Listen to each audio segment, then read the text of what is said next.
तो next question है प्यारे बच्चों, on a morning walk 3 persons step off together and their steps measure 40 centimetre 42 centimetre and 45 centimetre. ठीक है, what is the minimum distance each should walk so that they cover same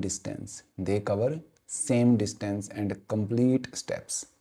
तो ये question में ना कहीं भी कोई हिंट नहीं है कि ये LCM का है कि HCF का है। ठीक है, बट आप एक चीज़ समझें कि हमें दिए हैं distance covered in one step. पहला पर्सन 40 सेंटीमीटर डिस्टेंस कवर करता है एक स्टेप में, दूसरे वाला 42 और तीसरे वाला 45। ठीक है, अब हमें बताना है कि वो कितनी दूर चले जाएं। ठीक है, कितनी दूर चले जाएं कि वो कंप्लीट स्टेप्स में रहें। कंप्लीट स्टेप का मतलब जैसे 10 स्टेप हैं तो ऐसा नहीं कि 10 एंड हाफ हो गए या 11 एंड हाफ हो गए, इस टाइप से नहीं, कंप्लीट स्टेप। तो इससे यहाँ से एक छोटा सा हिंट मिलता है कि वो जितना भी डिस्टेंस होगा वो कम इन स्टेप्स में डिविजिबल होगा। मान लो कि हम डिस्टेंस लेते हैं 800 सेंटीमीटर, तो 40 सेंटीमीटर का एक स्टेप है तो 800 सेंटीमीटर में 20 स्टेप्स लगेंगे। आप ये चीज़ फील करें कि जो भी यहाँ डिस्टेंस आएगा वो इनसे डिविजिबल होना चाहिए। और अब आप उस कॉन्सेप्ट पे आएँ कि जो हमने सीखा था कि जो नंबर हमारे नंबर से डिवाइड होता है उसको हम कहते हैं LCM। तो यहाँ से इस क्वेश्चन में एक तरह से हमें समझना है कि ये LCM का क्वेश्चन है। तो अब हमारा काम रह गया कि जो उसने हमसे पूछा है ना, what is the minimum distance, जो रिक्वायर्ड डिस्टेंस है, required distance that is equal to LCM of 40, 42 and 45। वो इन सब का LCM है। अब हमारा काम है इसका LCM फाइंड करना। तो आप 40 के जो है ना फैक्टर्स करें, 2 से ये करेंगे 20, फिर 2 से किया 10, फिर 2 से किया 5 और फिर ये गया 5 1 सा 5। फिर 42 के भी हमने फैक्टर्स किए, 2 से गया 21, फिर 3 से 7 ज़ा 7 1 ज़ा। सिमिलरली 45 है, 2 से तो ये जाएगा नहीं, 3 से गया तो 15, अगेन 3 से गया तो 5। ठीक है, तो ये 5 से गया तो 1। तो फाइनली हमारे पास आ गया कि जो 40 के फैक्टर्स हैं वो हैं 2 क्यूब इंटू 5 पावर 1, और 42 के फैक्टर्स में है 2 पावर 1, 3 पावर 1, 7 पावर 1, एंड 45 के फैक्टर्स में है 3 का स्क्वायर एंड 5 पावर 1। ठीक है, अब हमें इन सब का क्या बताना है, LCM बताना है। तो LCM में हम सबसे पहले देखते हैं कि हमारे पास यहाँ 3 नंबर्स हैं तो common to all the 3। But आप ध्यान से देखो कि यहाँ ऐसा कोई भी फैक्टर नहीं है जो तीनों में कॉमन हो। तो तीनों में कॉमन नहीं है तो उसके बाद हम देखते हैं कॉमन टू एनी 2, 3 में से कोई 2 में कॉमन। तो वो कौन, वो है हमारे पास। आप देखो यहाँ पे ये जो 2 है यहाँ कॉमन है, ये 3 कॉमन है और ये 5 भी कॉमन है। ठीक है, तो आपको ऐसे वहाँ सर्कल नहीं लगाने इनके के ऊपर, ये तो जस्ट मैंने समझाने के लिए बताया है। तो हमने देखा कि 2 जो है कॉमन है 2 में, तो उसका बड़ा पावर क्या है 3, LCM में हम लेते हैं बड़े वाली पावर। फिर 3 भी कॉमन है, उसकी बड़ी पावर है 2, और फिर 5 कॉमन है, उसकी तो पावर 1 ही है। और लास्ट में होता है कि जो बच गए वो सारे, एक और बचा हुआ है 7। तो ये जो नंबर आया ये इन सब का LCM है। तो 2 का जो क्यूब बना वो 8 बना, 3 का स्क्वायर 9, और ये 5 और ये 7। तो 8 5 ज़ा हो गए 40 और ये 63, तो 40 इंटू 63, इतने सेंटीमीटर का डिस्टेंस हमें कवर करना पड़ेगा। ठीक है, 2520 सेंटीमीटर। तो आप इसके मीटर बना सकते हो, 100 से डिवाइड कर दो तो ये मीटर हो जाएगा। इसमें कितनी जीरोज़ हैं 2, तो 2 छोड़ के डॉट लगा दो तो 25.2। आगे ज़ीरो लगानी है लगाओ, नहीं तो कोई बात नहीं, एंड में ज़ीरो का कोई लिखना कंपलसरी नहीं होता है। तो 25.2 मीटर्स इतना डिस्टेंस वो जाएंगे। ठीक है, और फिर ये डिस्टेंस मिनिमम डिस्टेंस है विच ईच शुड कवर। ठीक है ना, और इनकम्प्लीट स्टेप्स, तो वो उनका LCM होता है। उसके बाद नेक्स्ट देखें, in a teachers workshop number of teachers teaching French, Hindi and English are these. ये नंबर ऑफ़ टीचर्स है, ध्यान रखना नंबर ऑफ़ टीचर्स, इस बात पे फोकस करना कि ये नंबर ऑफ़ टीचर्स हैं। और यहाँ उसने पूछा है find the minimum number of rooms. अब कई बार बच्चे ने ये रट्टा लगा लेते हैं कि जहाँ भी हम मिनिमम देखेंगे या लीस्ट देखेंगे, ठीक है, तो वहाँ हम एलसीएम कर देंगे। और जहाँ हम ग्रेटेस्ट या फिर मैक्सिमम ऐसा कुछ देखेंगे तो वहाँ हम एचसीएफ कर देंगे। तो वो यहाँ ऐसे क्वेश्चन में वो बीट हो जाएंगे, ठीक है, उनको उनसे फिर ये नहीं बनेगा अगर बिना अंडरस्टैंडिंग के चलेंगे। तो ध्यान से देखना है, यहाँ पे उसने हमें दिया नंबर ऑफ़ टीचर्स, ये नंबर ऑफ़ टीचर्स हैं, ठीक है, ये कोई फ्रेंच का है, हिंदी का, इंग्लिश के हैं, ठीक है। अब उसने यहाँ हमसे पूछा find the minimum number of rooms. ध्यान से देखो, रूम्स गिवन है, नंबर ऑफ़ टीचर्स यहाँ है रूम्स। इसका मतलब ये हुआ कि आप अगर इनका एलसीएम लेते हो तो वो आएगा minimum number of teachers of each subject. ये बात समझना। अगर HCF लेते हो तो आता है maximum number of teachers of each subject which can divide these 3 numbers. तो यहाँ पे मिनिमम नंबर ऑफ रूम पूछा है उसने, रूम, तो इस मिनिमम से आप LCM या HCF का अंदाज़ा बिल्कुल ना लगाएं, ठीक है, बल्कि ये सोचें कि नंबर ऑफ रूम्स को हमने क्या रखना है, minimum. Number of rooms minimum कब होंगे, ठीक है, सोच के देखें। अगर हमारे पास कुछ बच्चे हैं, हमने उनको रूम्स में बिठाना है और हम चाहते हैं कि मिनिमम रूम ऑक्यूपाइड हों, तो हम क्या करेंगे, एक रूम में ज़्यादा से ज़्यादा बच्चे भरेंगे। अगर एक रूम में ज़्यादा लोग होंगे तो अपने आप ही नंबर ऑफ़ रूम्स क्या हो जाएगा, कम। तो इसका मतलब ये हुआ कि नंबर ऑफ़ रूम्स मिनिमम तब होगा जब इन ईच रूम, हर एक रूम में, ठीक है ना, नंबर ऑफ़ टीचर्स हम बढ़ा दें, maximum number of teachers. Minimum number of rooms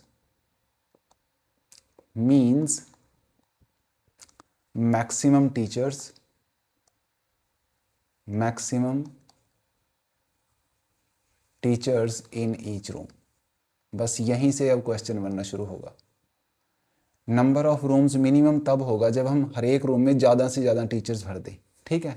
अब हमारे पास ये टीचर्स हैं, हमने इनको जो है ना रूम्स में इनके बैठने का अरेंजमेंट करना है। उसके कुछ कंडीशंस हैं, क्या है, same number of teachers are selected, हर एक रूम में बराबर होने चाहिए, ठीक है। अब देखो ये बड़े टेक्निकल चीज़ है, हर एक रूम में अगर हम बराबर नंबर ऑफ़ टीचर रखेंगे and all of them are of same subject, वो एक ही सब्जेक्ट के हों, ठीक है। जैसे मान लो एक रूम में अगर फ्रेंच के बैठे हैं तो सारे फ्रेंच के ही होंगे, ऐसा नहीं कि 10 फ्रेंच के और 2 हिंदी के डाल दिए, ऐसा नहीं है, ठीक है। तो नंबर ऑफ़, तो इसका मतलब क्या हुआ कि मान लीजिए जो भी मैं नंबर सेलेक्ट करता हूँ, मान लो मैंने 8 सेलेक्ट कर लिया, ठीक है, तो 8 जो है ना, वो 8 टीचर सारे पहले रूम में फ्रेंच के ही होंगे, उनमें कोई हिंदी का मिक्स नहीं हो सकता। अगर मान लीजिए 8 मैंने फर्स्ट में रखे तो दूसरे में अगर मेरे फ्रेंच वाले जा रहे हैं तो वो पूरे 8 ही होने चाहिए। इसका मतलब ये जो भी नंबर है ये इनको डिवाइड करेगा, इनको डिवाइड करेगा, क्योंकि यही टीचर तो हैं जो इन रूम्स में डिस्ट्रीब्यूट होंगे, पूरे पूरे होंगे।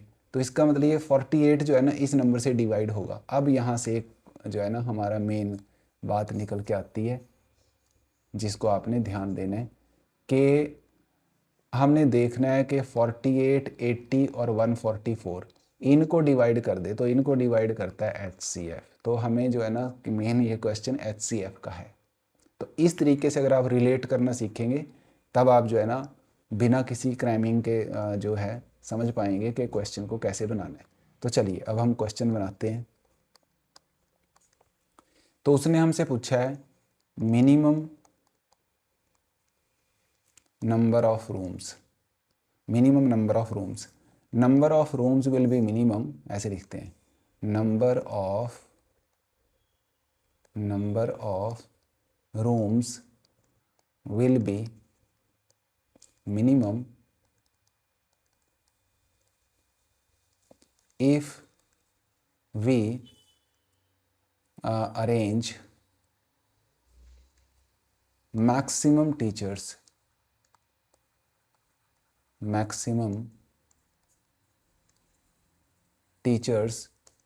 in each room,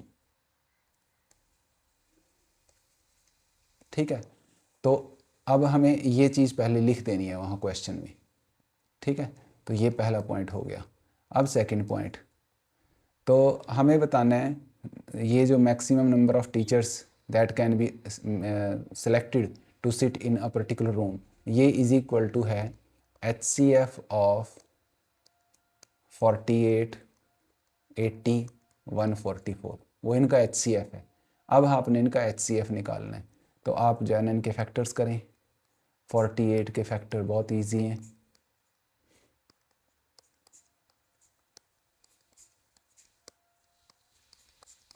तो जो 48 है उसके फैक्टर्स बन गए 2 पावर 4 इंटू 3 पावर 1। फिर हमारे पास है 80।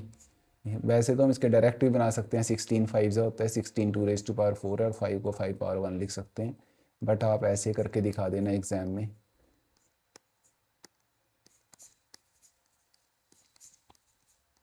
तो ये जो 80 है ये बन गया हमारा 2 raise to power 4,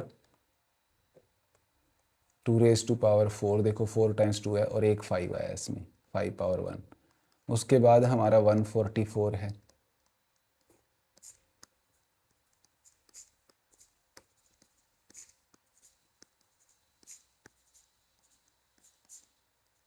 three three ज़ा 9 और ये 3 1 ज़ा 3।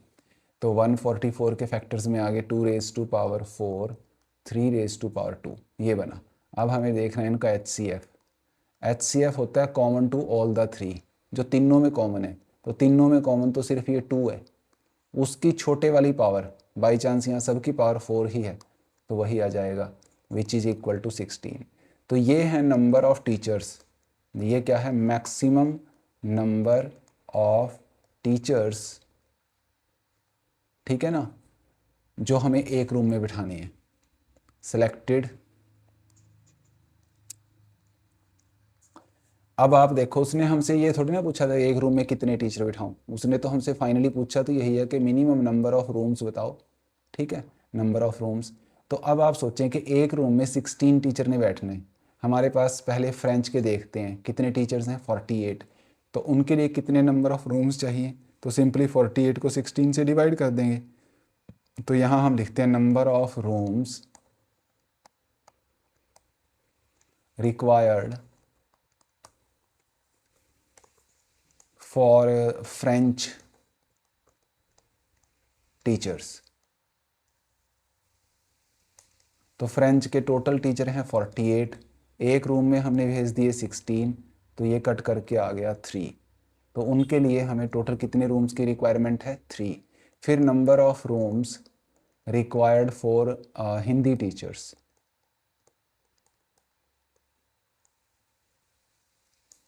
हिंदी में है 80, एक रूम में बिठाने हैं 16, तो 80 टीचर्स के लिए कितने रूम्स की रिक्वायरमेंट हो गई, 5।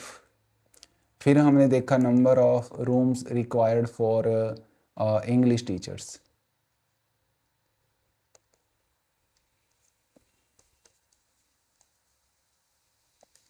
टोटल इंग्लिश के हैं 144 और एक रूम में हमने बिठाया है 16, तो 16 9 सा, ठीक है। तो फिर minimum number of rooms required, minimum number of rooms required is equal to, अब देखो फ्रेंच वाले टीचर्स के लिए 3 रूम्स की रिक्वायरमेंट है, हिंदी वालों के लिए 5 और जो इंग्लिश के टीचर्स हैं उनके लिए 9 रूम्स। तो टोटल कितने बन गए, टोटल बन गए 17 रूम्स। ये हमारा फाइनल आंसर आएगा, ठीक है। तो बहुत अच्छा क्वेश्चन है, बार बार देखें, समझें, सुने और प्रैक्टिस करें। नेक्स्ट हमारा क्वेश्चन है ट्रैफिक लाइट्स। ये बहुत फेमस क्वेश्चन है। ट्रैफिक लाइट्स, बेल्स, स्कूल की जो हमारे पीरियड्स होते हैं उसके रिगार्डिंग क्वेश्चन आ जाता है। तो ये सब LCM के क्वेश्चन है, आप इनको ऐसे भी याद रख सकते हैं, ये बिल्कुल पेट है। तो यहाँ पे उसने हमें बोला है traffic lights at 3 different road crossings change after every 48, 72 and 108 seconds. इकट्ठा वो 7 AM पे हमने साइमल्टेनियसली का मतलब होता है इकट्ठा एक ही दम उनको स्टार्ट किया है। तो at what time they will change together next, दोबारा कब इकट्ठा होंगी, तो दैट इज सिंपली LCM। तो हम इसमें जो है ना हम 48, 72 एंड 108 इनका LCM जो है ना फाइंड करेंगे। तो हमने इनमें जो है ना सबसे पहले 48 के हमने फैक्टर किए, ये बना 24, फिर 2 से किया 12, 2 से किया 6, 3 ज़ा एंड 1 ज़ा। 72 के फैक्टर हो गए 36 ज़ा, फिर 18 ज़ा, 2 9 ज़ा, एंड 3 3 ज़ा एंड 3 1 ज़ा। 108 में हम पहले 2 से करेंगे तो 54, फिर 2 से किया तो 27, 3 से किया तो 9, फिर 3 3 ज़ा एंड 3 1 ज़ा। तो फाइनली हमारे पास आया कि 48 के फैक्टर्स हैं 2 पावर 4 इंटू 3 पावर 1 एंड 72 के फैक्टर्स हैं 2 का जो क्यूब है 3 का स्क्वायर है, और 108 के जो फैक्टर्स हैं वो बने हमारे 2 स्क्वायर और 3 का क्यूब। ठीक है, तो अपने को देखना है इनका एलसीएम, तो कॉमन टू ऑल एलसीएम में सबसे पहले हमारे पास 3 नंबर्स हैं, सब जो तीनों में कॉमन है वो देखें, तो तीनों में कॉमन है 2, यहाँ ये 2, और इसमें जो उसकी देखनी है बड़ी पावर, तो बड़ी पावर इज़ 4, फिर तीनों में कॉमन है 3, 3 का जो बड़ा पावर है वो है 3, तो ये बनेगा इनका एलसीएम। 2 पावर 4 का मीनिंग है 16 और 3 पावर 3 का मतलब होता है 27। इन दोनों को मल्टीप्लाई कर लीजिए, 432 सेकेंड्स। ठीक है, 432 सेकेंड्स। ये क्या आया है? ये आया है कि 432 सेकेंड्स के बाद तीनों बेल्स फिर से इकट्ठा बजेंगी। तो पहले तो आप इसको ना मिनट में चेंज कर लो, क्योंकि 432 सेकंड का ना आइडिया लगाना थोड़ा मुश्किल होता है। सेकंड्स को मिनट में चेंज करने के लिए हम 60 से डिवाइड कर देते हैं, तो ये मिनट बन गए। अब इसके तो मिनट बन गए, तो इसको 6 से कैंसिल कर लेते हैं। 6 7 ज़ा 42, फिर बचेगा 1 और 6 2 ज़ा, तो 72/10 का मतलब बन गया 7 मिनट्स, है ना, 7.2 मिनट्स ऐसा आया। ये 0.2 भी हमें कंफ्यूज ही करेगा, इसको ना सेकंड्स में रख लेते हैं कि 7 मिनट तो कंप्लीट हो गए, फिर ये कितने सेकंड है ना, उस तरीके से। 1 मिनट, इसको थोड़ा ठीक कर लेते हैं। देखें 72/10 यही बना ना, तो इसको आप ऐसे लिखें 7 + 2/10, आप इसको ऐड करके देखें वही आता है 72/10। ठीक है, या ऐसे समझ लो कि हमने 72 को 10 से डिवाइड किया, 10 7 ज़ा 70 और यहाँ 2, तो 7 फिर 2/10 यही लिखते हैं, तो वो लिखा। अब ये तो ये हो गए मिनट, ये सारे मिनट हैं, तो 7 मिनट तो ओके है। अब जो ये 2/10 है ना, ये पूरा मिनट नहीं है, पूरा मिनट नहीं है, ये मिनट से कम है, तो इसको सेकंड में चेंज कर दो दोबारा। मिनट को सेकंड में चेंज करने के लिए हम क्या करते हैं, 60 से मल्टीप्लाई, तो ये बन गए एक तरह से 7 मिनट प्लस 6 2 ज़ा 12 सेकेंड्स। तो ये बनेगा 7 मिनट्स और 12 सेकंड के बाद वो बेल्स दोबारा इकट्ठा रंग करेंगी। अब सोच के देखें कि अगर सवेरे 7 बजे इकट्ठा वो ऑन हुए हैं, तो फिर किस टाइम पे दोबारा होंगी? 7 बजे के बाद दोबारा से होंगी 7:07 और 12 सेकेंड्स, 7:07 और 12 सेकेंड्स, ये टाइम होगा। तो उसने बोला at what time they will change together, तो लिखेंगे they will change together at 7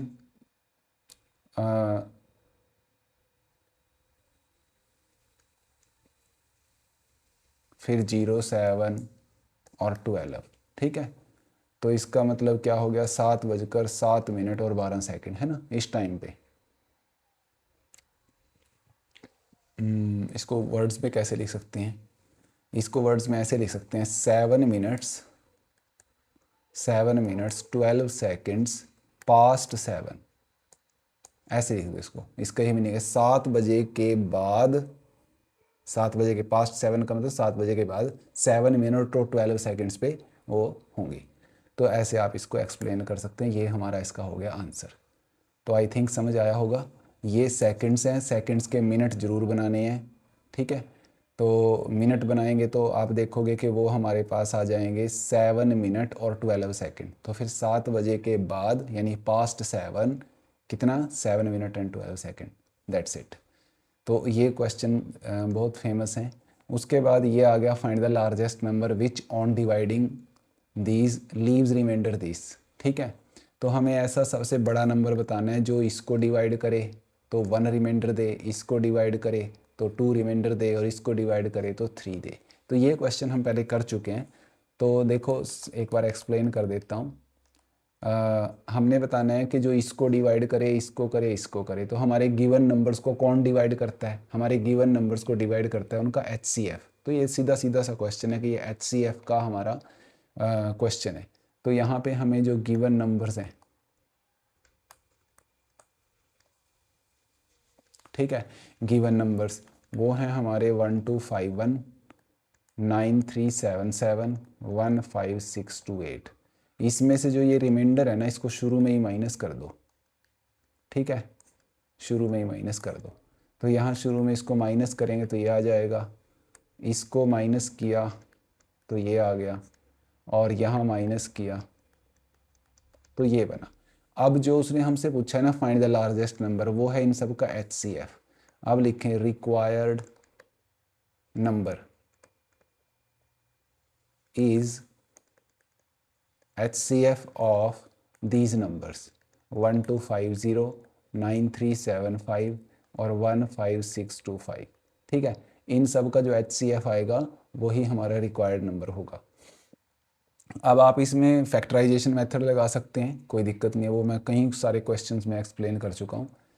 अब इसको मैं आप लोगों को करके दिखाता हूँ लॉन्ग डिवीज़न मेथड से, उससे काम थोड़ा इजी होगा कंपेरेटिवली। तो हमने क्या सीखा था कि लॉन्ग डिवीज़न मेथड के लिए कि आपने इनमें से जो सबसे बड़ा नंबर है दैट इज़ दिस वन, इसको डिवाइड करना है। ठीक है, आपने 15625 को डिवाइड किया, किससे करना है? जो बचे हुए दोनों नंबर हैं इनमें से जो बड़े वाला है दैट इज़ दिस वन, इससे डिवाइड करना है। ठीक है, तो अब इससे डिवाइड किया तो ये हो जाएगा, वनज़ा पे जाएगा पहले 9375, माइनस करो तो यहाँ 0 बचा, यहाँ बचा 5, 5 में से 3 जाएंगे 2 और यहाँ बचा 6, ऐसा बना।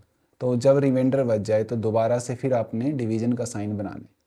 जैसे यहाँ रिमाइंडर बचा तो दोबारा डिवीज़न का साइन बनेगा, और जो उससे पहले स्टेप में, इससे प्रीवियस स्टेप में जो डिवाइज़र है ये वाला, इसको यहाँ बीच में रख देना है। तो इस डिवाइज़र को हमने उठा के यहाँ लिखा 9375। ठीक है, और फिर से डिवीज़न परफॉर्म करना है तो वनज़ा पे जाएगा ये 6250, तो यहाँ बचे 5, यहाँ 2, यहाँ 1 और यहाँ 3। ठीक है, तो ये आया माइनस करके। अब रिमाइंडर बचा है तो फिर से वही प्रोसेस के दोबारा फिर हमने डिवीज़न का साइन बनाना है, और इससे जस्ट पिछले स्टेप में, इस स्टेप से पिछले स्टेप में, दैट इज़ ये वाला जो डिवाइज़र है ये यहाँ बीच में आएगा। तो इस नंबर को यहाँ बीच में लिखते हैं तो हो जाता है 6250, और ये जो है ना इसके 2 होता है, तो पूरा पूरा डिवाइड हो गया। अब इन दो नंबर्स का, इसका और इसका, अगर मुझे HCF निकालना होता सिर्फ इन दो का तो ये आंसर आता, बट अब ये एक और नंबर है। तो अब ये जो आया ना हमारा 3125 और एक ये वाला नंबर 1250, इनमें से भी जो बड़ा है उसको बीच में रखो और छोटे वाले से डिवाइड कर दो। ठीक है, ये हमने इससे डिवाइड करा दिया। तो 12 3 तो ज़्यादा हो जाएंगे, 2 पे जाएगा, 2 पे करेंगे तो ये हो जाएंगे 2500 हो जाएंगे पूरे पूरे। तो यहाँ बचा 25 और यहाँ आ गया 6, और फिर हमने इसको जो वही सेम स्टेप जो इससे प्रीवियस डिवाइज़र है उसको बीच में ले लेना है। ये 1250 यहाँ बीच में आ गया। 625 में अगर आप देखोगे तो ये 2 पे आता है, 2 पे ये पूरा पूरा ही आ जाएगा। तो लास्ट डिवाइज़र कौन है? वो ये है, तो यही हमारा HCF है। ठीक है, तो इस तरीके से भी हम क्वेश्चंस को बना सकते हैं, इसको लॉन्ग डिवीज़न मेथड बोलते हैं। और जो प्राइम फैक्टराइजेशन मेथड है उससे तो बना ही सकते हैं डेफिनेटली। ठीक है, तो ये है, आप इसको भी प्रैक्टिस करें। तो इसमें आप ये ध्यान रखेंगे जब HCF का क्वेश्चन हो और रिमाइंडर्स बचे हों तो HCF के क्वेश्चन में रिमाइंडर को शुरू में ही नंबर्स में से माइनस कर दो, और जो बचता है उसका आप क्या ले लो, HCF फाइंड कर दो। ठीक है, ये वैसा ही क्वेश्चन आ गया जो हम पहले भी एक बार कर चुके हैं। हमें जो नंबर दिया है 5 × 11 × 17 + 3 × 11, इसको हमने प्रूव करना है कि ये कैसा नंबर है, कंपोजिट है।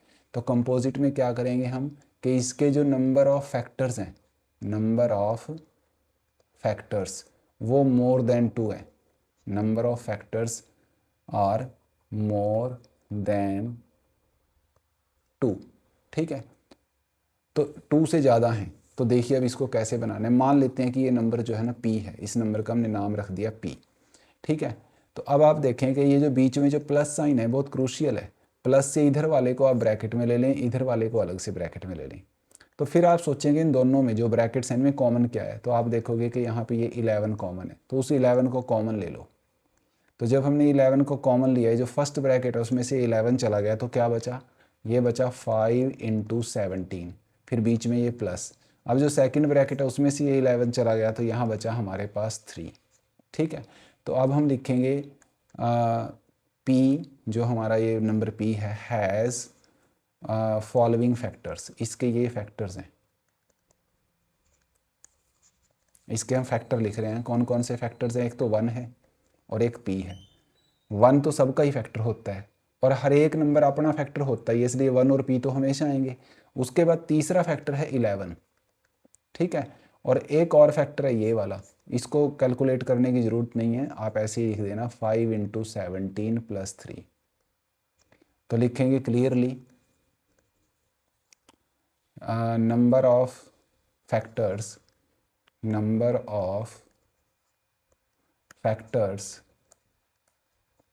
ऑफ P के जो नंबर ऑफ फैक्टर्स हैं इज़ मोर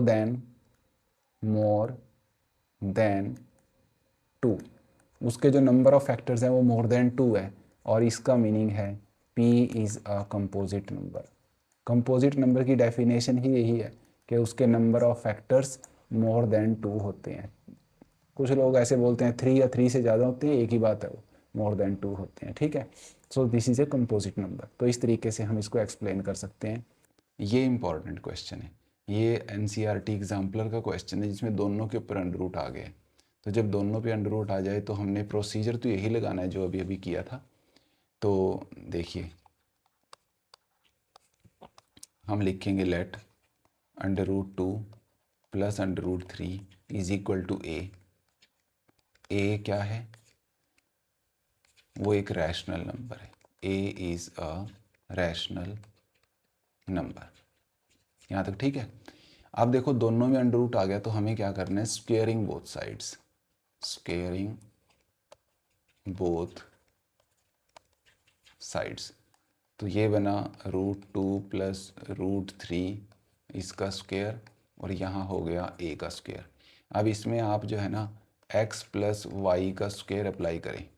x + y का स्क्वायर किसके इक्वल होता है, x² + y² + 2xy। ठीक है, तो ये यहाँ अप्लाई करें, ये आपका x की तरह बिहेव करेगा, ये y की तरह। तो ये हो गया x² + y² + 2xy = a का स्क्वायर, तो सबको पता है वो तो a, ऐसे a² आ जाएगा। तो यहाँ ये स्क्वायर से अंडर रूट कैंसिल हुआ, ये भी स्क्वायर से अंडर रूट कैंसिल हुआ। ठीक है, √2 का स्क्वायर 2 होता है, √3 का स्क्वायर 3 होता है, और ये 2 टाइम्स, जब आप √2 को √3 में मल्टीप्लाई करेंगे तो ये 2 जाके इस 3 से मल्टीप्लाई हो जाएगा। ठीक है, तो अंडर रूट्स में ये प्रॉपर्टी होती है कि √a को √b से मल्टीप्लाई करो तो ये √ab हो जाता है। तो इसका यूज़ करके ये बन गया √6 = a²। ये 3 + 2 मिलके हो गए 5। 5 को शिफ्ट करो तो a² - 5, 2 को भी शिफ्ट कर लो, ये मल्टीप्लाई में है तो डिवाइड में आ जाएगा ऐसे। ठीक है, अब इसके बाद वही स्टेप लगाने हैं जो हम प्रीवियस क्वेश्चन में लगा के आए हैं कि a हमारा रैशनल है, और उसके बाद वही सारा लॉजिक। तो यहाँ हमारे पास आ गया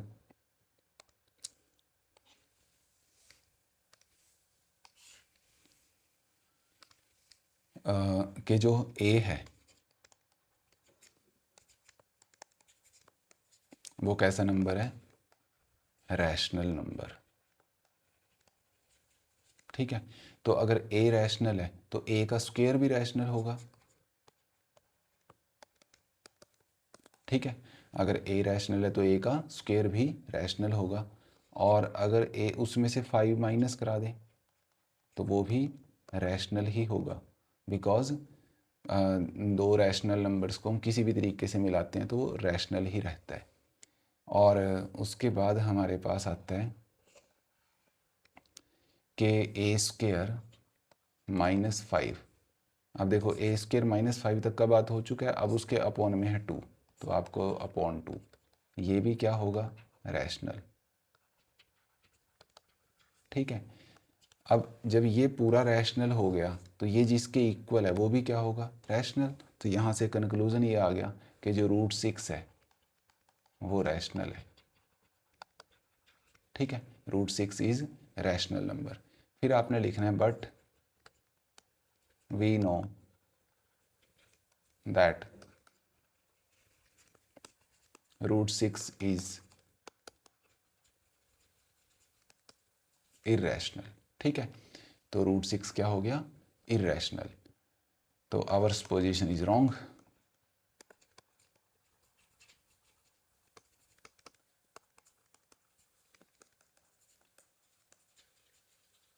एंड जो गिवन नंबर है root 2 plus root 3 is irrational number.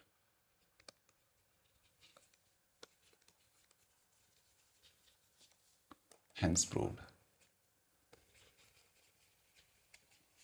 ठीक है, तो यहाँ भी वही जो है बात हमने ध्यान रखनी है। अगर तो ये 2 मार्क्स में आए तब तो ये इतना मोर देन सफिशिएंट है, कुछ एक्स्ट्रा करने की ज़रूरत नहीं है। अगर 3 मार्क्स में क्वेश्चन आता है और क्वेश्चन में यहाँ साथ में एडिड हो कि जो रूट 6 है दैट इज़ इरेशनल, ये साथ में क्वेश्चन की स्टेटमेंट में गिवन हो, तब भी इतना ही करना है, कुछ एक्स्ट्रा करने की ज़रूरत नहीं है। बट अगर 3 मार्क्स में अगर कुछ भी गिवन नहीं है, जैसे इतना ही है, तो फिर हम यहाँ पे ना एक थोड़ा सा ध्यान रखेंगे और यहाँ इसमें ऐड कर देंगे क्वेश्चन में कि जैसे हमने लिखा है ना कि वी नो दैट, मैंने लिखा है we know that root 6 is irrational, तो इसको लिख देंगे प्रूव्ड अहेड, कि हमने इसको आगे प्रूव किया। और यहाँ फिर जाके हैंस प्रूव्ड लिखने की बजाय इसको यहाँ पे हम प्रूव करेंगे और यहाँ लिखेंगे now we shall prove root 6 is irrational. अब इसके लिए क्या करना पड़ेगा, वही प्रोसीजर जो हमने रूट 5 रूट 2 रूट 3 के लिए किया, वो पूरा क्वेश्चन आगे सॉल्व करना है। तो 3 मार्क्स में अगर कुछ भी गिवन नहीं है तब just for kind of safety ये हमें करना है। तो ये था प्यारे बच्चों, अब इसके बाद बस हो गया काम। थैंक यू वेरी मच और वीडियो देखने के लिए धन्यवाद।